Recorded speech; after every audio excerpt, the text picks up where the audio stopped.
প্যারিসের সড়কগুলো কেমন জানো? প্রত্যেকটা জায়গায় জায়গায় ই করে ফিক্স করে দেয়, এখান থেকে গাড়ি চলবে। হ্যাঁ, এখান থেকে গাড়ি চলবে, এখান থেকে গাড়ি চলবে। না ওখানে যাওয়া যাবে না ভাই, ওখানে গেলে আমাদের সিমাই ফেলাই দিল। আর না এখানে কিছু হয়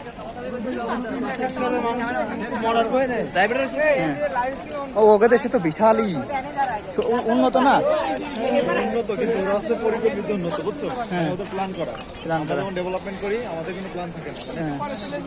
We are developing our countries without a great planning, but they are developing their countries with some great planning. ঠিক আছে, আমরা মনে করো যে প্ল্যানিং ছাড়া চলছি,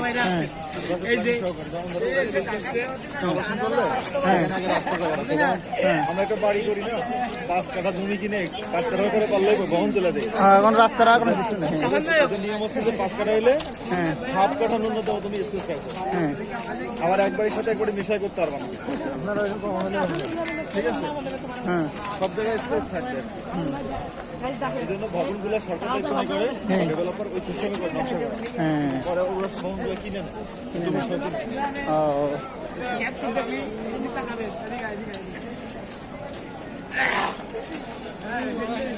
প্রোগ্রাম এদিকে আসছে না, প্রোগ্রাম এদিকে আসছে না,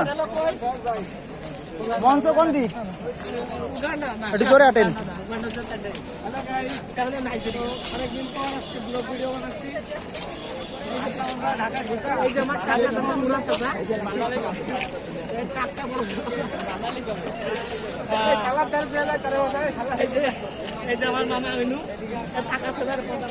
আমাকে মনে হয় আবার ওভারটেক করতে বলছে।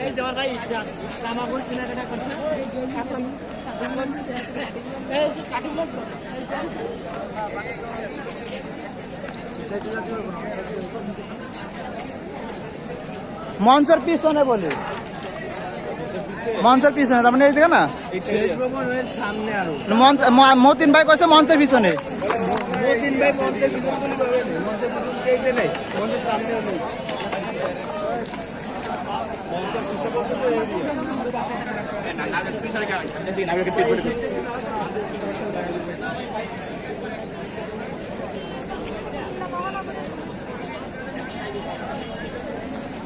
মতিন ভাইটা কল দেবেন।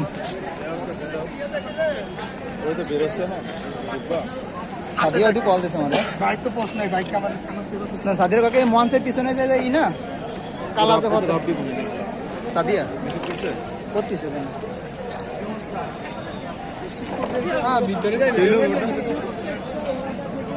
আচ্ছা ভিতরে যাই, এখানে ভিতর না, ভিতরে ও কার্ড